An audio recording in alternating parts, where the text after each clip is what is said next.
Welcome back to the Deep Dive. Today, we're really tearing into something quite complex. Yeah, it looks simple on the surface, maybe. Exactly. We're talking about Energy Fuels, Inc., ticker UUU. Yeah. Now, you might think, okay, uranium producer. Right, standard U.S. uranium play. But that's really just scratching the surface, isn't it? It absolutely is. They're morphing into something, well, much bigger, a key player in the whole critical minerals supply chain, globally even. That's the core of it. If you just label them uranium company, you are missing like 90% of the story. Yeah. The strategic layers here are fascinating. So our mission for this deep dive for you listening is to really unpack this. We're talking uranium, yes, but also rare earths, heavy mineral sands, even medical isotopes. All connected. We want to give you that quick but deep understanding of how these pieces fit together, the business model, and, what makes it tick as an investment idea. And we've got a solid stack of sources for this. There's a corporate presentation, pretty recent, September 2025. Detailed investment analysis from late last year, technical stock analysis from early this year. And some key news releases right up to October 2025, confirming they're hitting milestones. So it's pretty current stuff. There really is. And the elegant part, the sort of common thread running through all these different ventures, it's pretty clever, actually. How so? They're basically taking minerals that either naturally have uranium in them or are just found geologically alongside uranium deposits. Okay. And they're processing them to get these high-value materials out. It's like one process feeds the next. The waste from one part becomes the input for another, often higher margin part. Like a critical mineral multi-tool. Exactly. And it all hinges on this one unique asset, this domestic processing capability they have. Okay, let's start there with the foundation. Uranium. That's still their core identity, right? For now, yes. They are the leading U.S. producer of U-308, yellow cake, the fuel for nuclear power plants' clean, reliable baseload energy. But like you said, it's not just about kilowatts. This whole uranium piece is getting tangled up with geopolitics, national security. Oh, massively. You really have to understand the context here. Back in the day, maybe the 70s, the U.S. was like the Saudi Arabia of uranium. Right, we were huge producers. Huge. But that really fell off from the 80s onwards. And now we've got a serious domestic supply problem. How bad is it? Well, look at the numbers from, say, 2018. U.S. mines supplied less than 3% of what our own nuclear reactors needed. Less than 3%. Wow. So we're importing almost everything. Pretty much. And where are we getting it from? Places like Russia, Kazakhstan, Uzbekistan, jurisdictions that, well, let's just say they add a layer of risk. Geopolitical rivals sometimes. And this isn't just about power plants keeping the lights on, is it? There's a defense angle. That's the critical point. National defense applications think nuclear subs, aircraft carriers. The uranium fuel for those has to be sourced and processed domestically, legally and strategically. So when Washington talks about rebuilding the nuclear fuel supply chain, Energy Fuels is right in the middle of that conversation. They have to be. They're the biggest operating domestic producer with the key processing facility. okay, so domestic supply is tight, defense needs it. What about global demand? Is that changing? It's taking off, driven by, climate change goals, the need for reliable energy that isn't fossil fuels.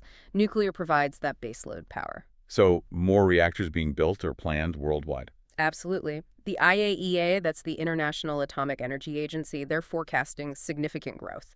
By 2030, they see demand up anywhere from 12% to maybe 40%. Then longer term. By 2050, the range is huge. Could be up 29%, could be up 250%. It's a massive structural shift in demand. Which makes having domestic production capacity even more critical. Exactly. It stops being a nice to have and becomes a strategic necessity. Energy security and national security, it's all tied together. Right, so if Energy Fuels is the key U.S. player, we need to talk about their key asset, the White Mesa Mill in Utah. You mentioned it's unique. Unique is an understatement. White Mesa isn't just an asset, it's the asset. It is the only fully licensed, fully operating conventional uranium mill in the entire United States. The only one. The only one. Think about the regulatory hurdles, the permits, the technical setup required. Nobody else in the U.S. has replicated that at scale right now. It's a massive moat. And what kind of capacity are we talking about? Can it handle this potential demand surge? It's licensed for over 8 million pounds of U-308 production per year. That's way more than they're producing right now, so they have huge room to scale up processing without building a whole new mill. But you said it does more than just process uranium ore. Yes, and this is where that multi-tool idea really comes in. It can handle these alternative feed material, Right. basically low-cost uranium-bearing stuff from other industrial processes or cleanups, helps keep the costs down. Okay. But the absolute linchpin, the thing that connects uranium to the rare earths and the heavy minerals we'll talk about next, White Mesa is the only facility in the U.S. that's licensed to process monazite sand. Monazite. Yep. That's the rare earth mineral. Exactly, and process it all the way to separated rare earth oxides. Without that specific license, that specific technical circuit at White Mesa, their whole diversification strategy just doesn't work. It's that central. Okay, let's get into the numbers then. Current production targets and, crucially, the costs. How are they making this work financially? Right. So for 2025, they're aiming for finished production between 700,000 and 1 million pounds of U3O8. That's pretty solid. But the cost side is where the big story is with this Pinion Plain mine. Oh, yeah. Pinion Plain in Arizona. This is the potential game changer. The ore grades they're finding there are just spectacular. People are calling it potentially the highest grade uranium mine in U.S. history. In some areas, the grades are coming in 33% to even a 100% higher than they initially estimated. Which means less rock to dig up for the same amount of uranium. Precisely. Dramatically less rock to mine, transport, and process for each pound of finished yellowcake. It slashes your upstream costs. So when does this high-grade ore start hitting the mill, and what does it do to their overall production cost? They're expecting it in Q4 2025, right? Correct. Starting Q4 2025. And the impact on their financials is forecast to be huge. Right now, their existing inventory, the stuff they've already produced, costs them somewhere between $50 and $55 a pound to make. That's their COGS, cost of goods sold. Okay, $50 a pound. Where does Pinion Plain take that number? Bringing in this super high-grade, low-cost ore is expected to drag their overall weighted average COGS down dramatically, down to somewhere between $23 and $30 per pound. Wow, from the $50 down to the $20 or low $30. Exactly. That makes them incredibly competitive on the global stage, puts them right down in the lowest cost tier of uranium producers worldwide. That completely changes the margin picture, especially with uranium prices where they are now. Absolutely. Just look at the breakdown. They figure the mining and hauling from Pinion Plain will only cost $10 to $14 a pound. Then add processing at White Mesa, another $13 to $16. That's how you get to that sub-$30 total cost. So with this cheaper production coming online, how are they selling it? Are they locked into old contracts at lower prices, or can they capture the current market? They seem to have a pretty balanced approach. They've got 4 long-term contracts already in place with U.S. utilities, running from 2025 out to 2030. They're seen as a reliable domestic supplier. And how are those contracts structured? Fixed price? Market price? It's a mix. Some fixed price provides a baseline, but they also have exposure to market prices. And importantly, they have floors, minimum prices, and ceilings, plus inflation escalators built in. So protection on the downside, participation on the upside, and inflation protection. Sounds smart. It seems prudent. For 2025, the deliveries under these contracts are around 300,000 pounds, manageable. But that ramps up significantly in 2026 to between 620,000 and 880,000 pounds, just as that low-cost Pinion Plain production is really hitting its stride. So stable revenue underpinning the more ambitious stuff. That's the idea. You need that solid foundation before you start building skyscrapers, right? Okay, so moving beyond the uranium base. The diversification strategy is where things get really interesting. It shows they're thinking long-term and really leveraging that White Mesa asset. Let's touch on vanadium quickly first. Right, V2O5. That often shows up with uranium, doesn't it? In the same kind of geology. Often does, yeah. And Energy Fuels is actually a leading U.S. producer of vanadium. It's used in steel alloys, chemicals, and increasingly these big grid-scale batteries. So are they actively selling it? Is it a major revenue stream? Well, that's the interesting part. Right now, not really. They're treating it more like optionality. They produced a bunch, but as of late 2024, they were just holding it. About 905,000 pounds of finished vanadium pentoxide sitting in inventory. Holding it. Why not sell it? Prices were weak. The spot price back in Q3 2024 was only around $5.25 a pound. They looked at that and said, nope, we're not giving it away. Which tells you something about their financial health, doesn't it? Exactly. Being able to just warehouse almost 1 million pounds of valuable material and wait for better pricing shows they aren't desperate for cash. They don't need to liquidate assets cheap. That financial strength is key for the next big diversification play. Which is The heavy mineral sands, Hmm. HMS. This is the pipeline for the rare earths, right? This is the big one. The HMS strategy is about developing these massive world-class mines focused primarily on titanium minerals, ilmenite and rutile, and zirconium minerals, mainly zircon. Okay, so titanium and zirconium. Yeah. What are those used for? Think pigments for paint, ceramics, tiles, refractories for high-temperature industrial applications. These are big, established industrial markets. The basic economics of mining these sands for just the Thai and Zor are already pretty good. But there's a but. The real magic is in the byproduct. That's the critical piece for this company's strategy. When you mine these heavy mineral sands, you also get rare earth minerals, specifically monazite and xenotime mixed in, and they come out as a low-cost byproduct. Low cost because the main mining costs are already paid for by selling the titanium and zircon. Exactly. The monazite and xenotime essentially get a free ride out of the ground. So the feedstock for their high-value rare earth separation back at White Mesa comes in at a very, very attractive cost. That synergy is everything. Okay, let's dig into this specific project. Toliara in Madagascar sounds absolutely enormous. It is. They call it a generational critical mineral project, and the numbers back that up. It's got this huge resource base, looking at a mine life of maybe 39 years. The base project, just mining the TNZ, looks solid. But adding the monazite recovery, that's where the numbers go crazy. Completely crazy. They did a specific study just on bolting on monazite recovery. They figure they can pull out about 21,800 tons of monazite concentrate every year for 38 years. And the return on that specific part, you mentioned an IRR of 79%. Yeah, 79% internal rate of return. It's astronomical. And it makes sense because, again, the monazite is basically free feedstock coming from the main plant's waste stream.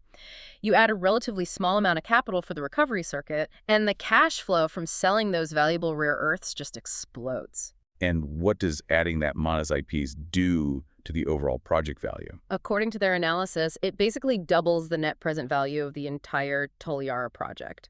They're using a 10% discount rate, the NPV10, and getting a valuation around $2 billion. Okay, can you quickly unpack NPV10 for us? What does that actually mean, $2 billion NPV10? Sure. NTV, net present value, just takes all the expected future cash flows from the project over its entire life and discounts them back to what they're worth in today's money. The 10 means that they used a 10% annual discount rate. Why 10%? It's a common rate used in mining finance. It represents the required rate of return to compensate for the project's risk and the fact that a dollar today is worth more than a dollar in 10 years. So getting an NPV 10 of $2 billion means that even after accounting for that 10% annual risk and time cost, the project is still projected to be worth $2 billion today. It signals it's very financially robust. Robust enough to generate serious cash flow. Oh yeah, they're projecting somewhere between $300 million and $400 million in annual free cash flow for 38 years. Wow, so when could this actually start? The final investment decision, or FID, could come as early as 2026. The main hurdle seems to be finalizing agreements with the government of Madagascar, getting fiscal stability locked in. That political piece is obviously crucial for a project this size. Okay, Toliara is huge, but maybe further out.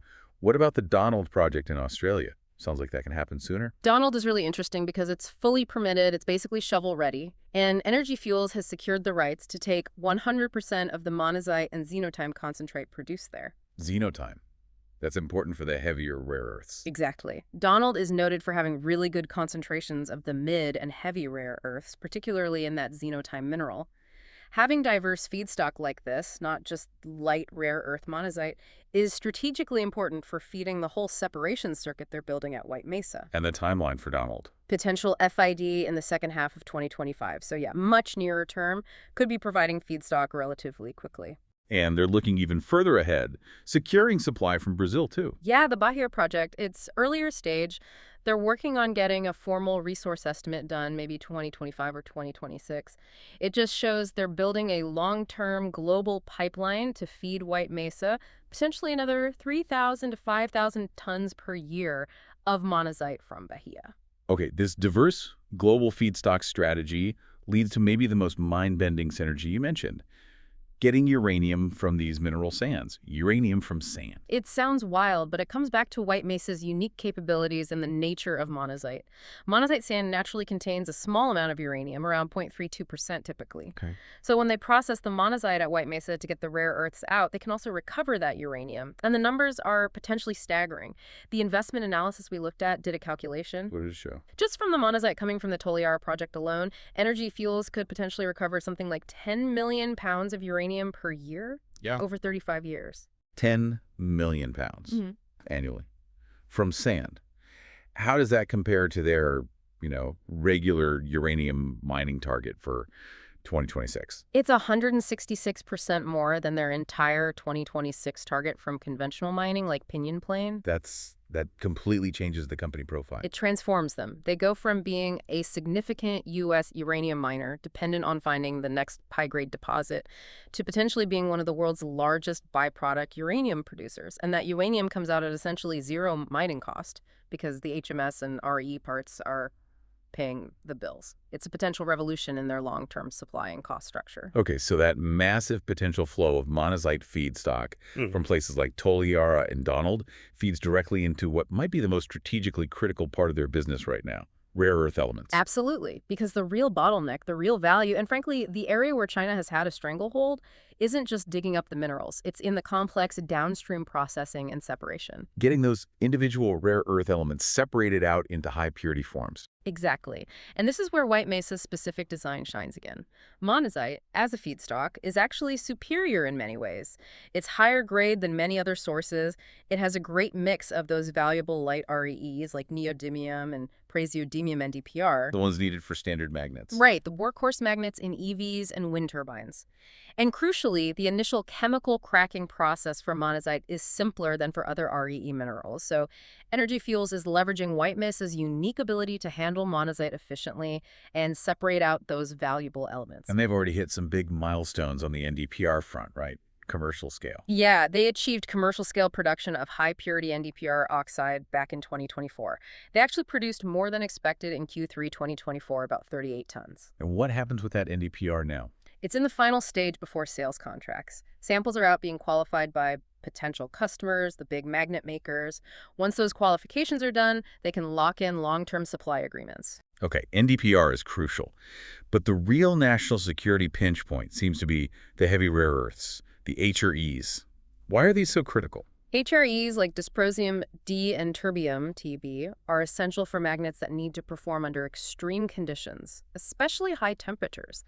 Think advanced defense applications, fighter jets like the F-35, precision missiles, drone motors, also high-performance EVs. Magnets that don't lose their strength when they get hot. Precisely.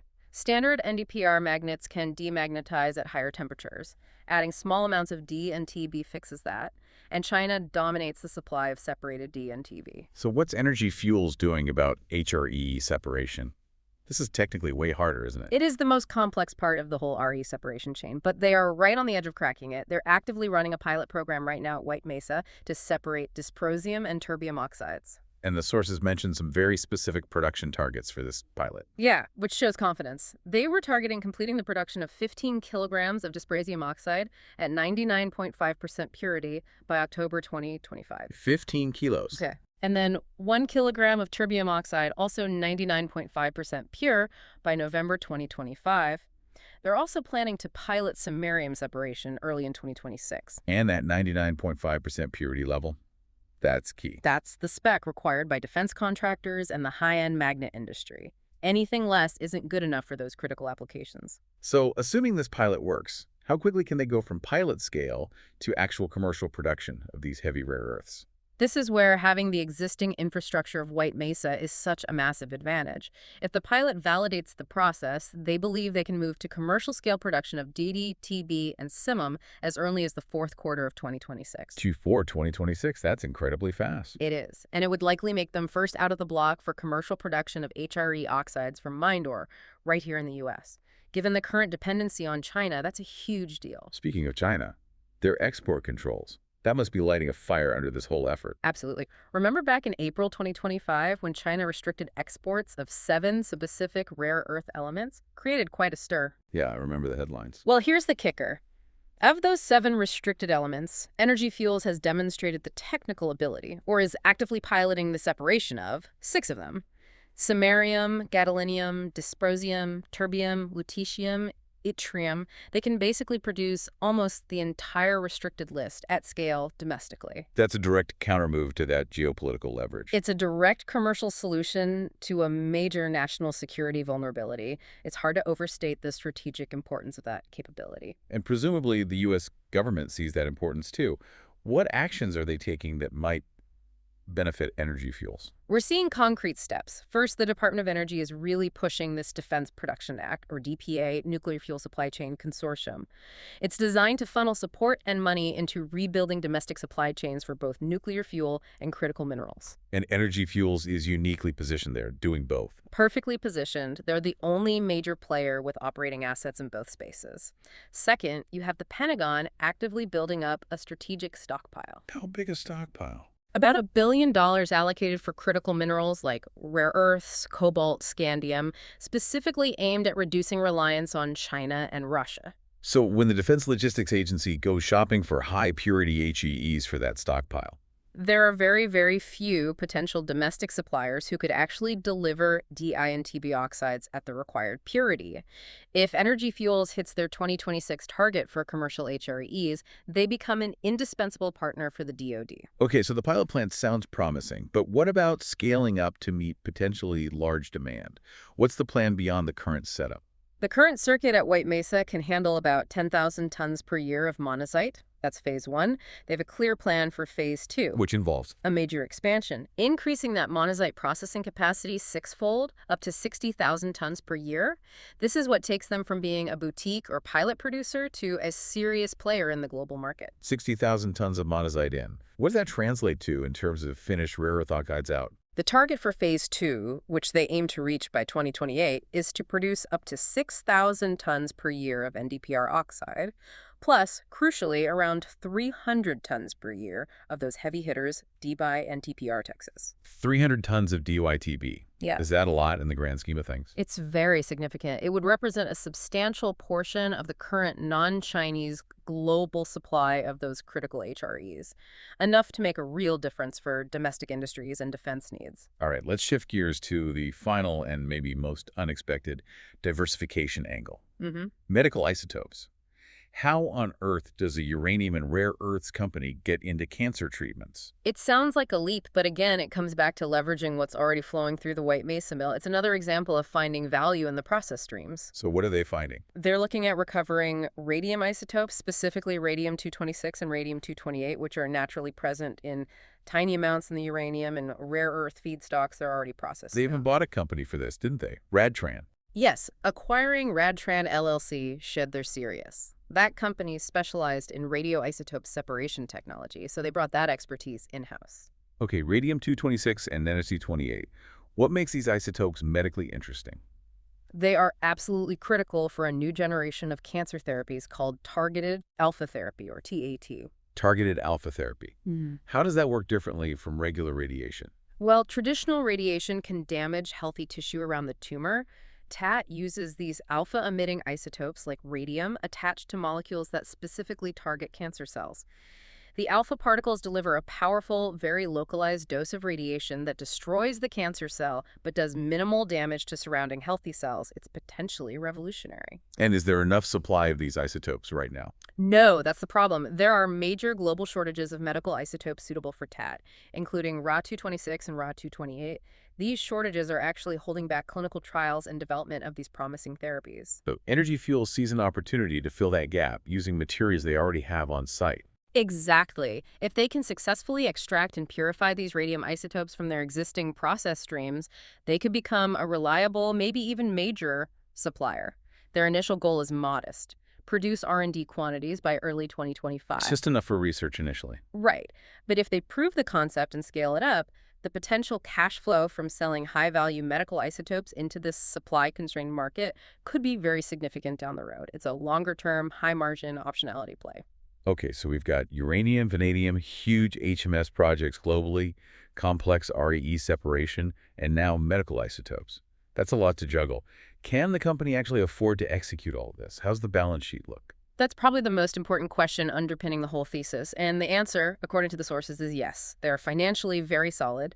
As of mid-2025, they reported having over $250 million in liquidity, cash, and working capital. $250 million. Okay. And debt. Zero. None. Nada.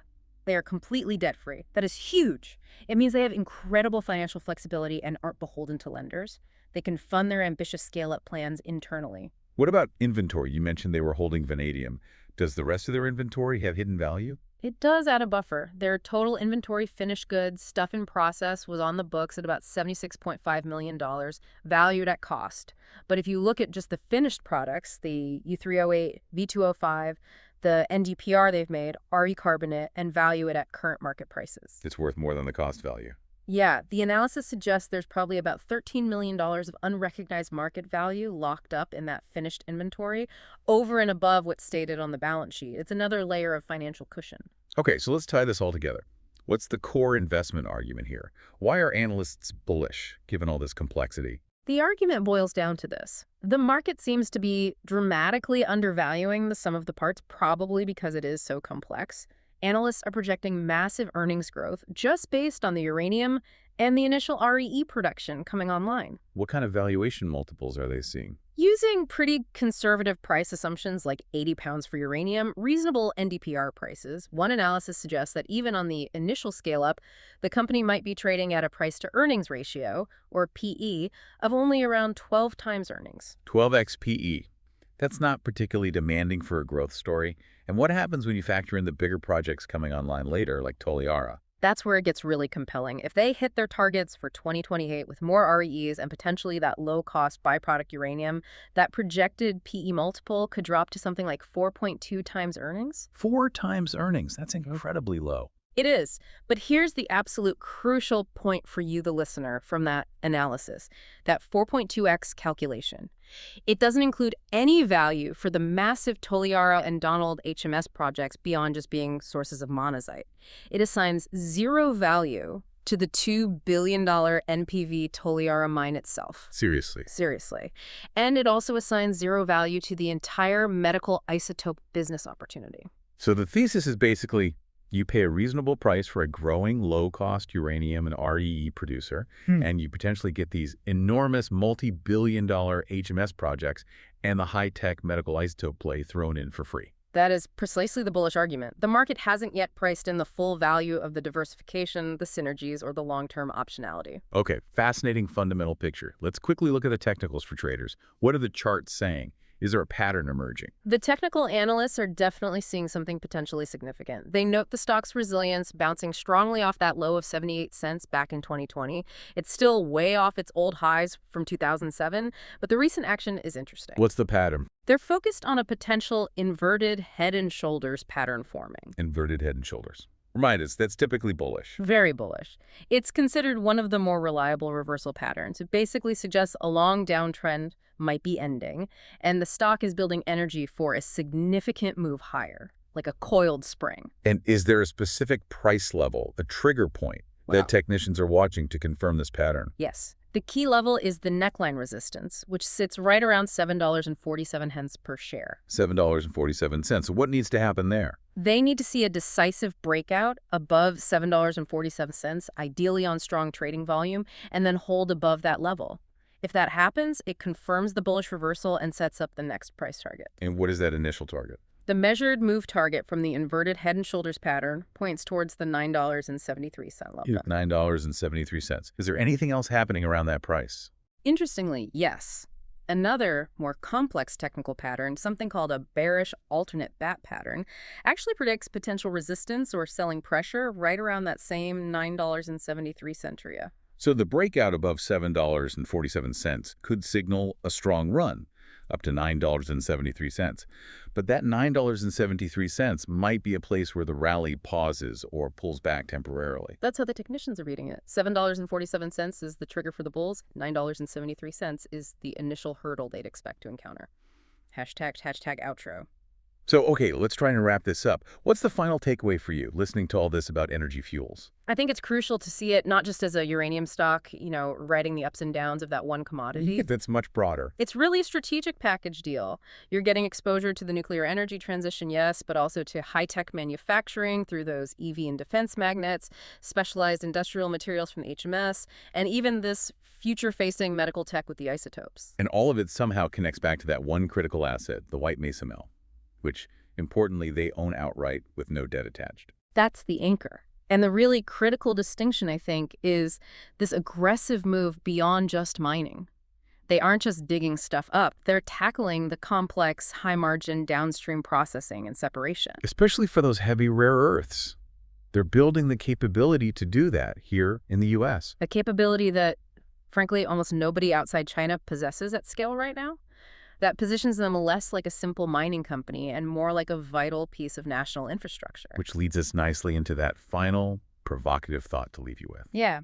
Given everything we've discussed, the intense political pressure in the U.S. to secure domestic supply chains for everything from uranium to rare earths. The Pentagon stockpiling. Right. And then you look at the sheer potential scale of something like that monazite to uranium synergy at Toliara, that 10 million pounds a year possibility. Yeah. The question becomes, how much is that strategic value worth?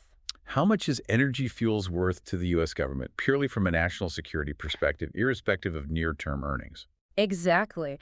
And will the market start recognizing and pricing in that strategic importance before all these big projects are fully built and producing? Yeah. Could that government-level strategic need pull the stock price recognition forward faster than the operational timelines might suggest? Strategic value versus execution timeline. That's the tension. A really fascinating puzzle. Definitely one to watch. Absolutely. Well, that's all the time we have for this deep dive. Thanks for joining us. We'll see you next time.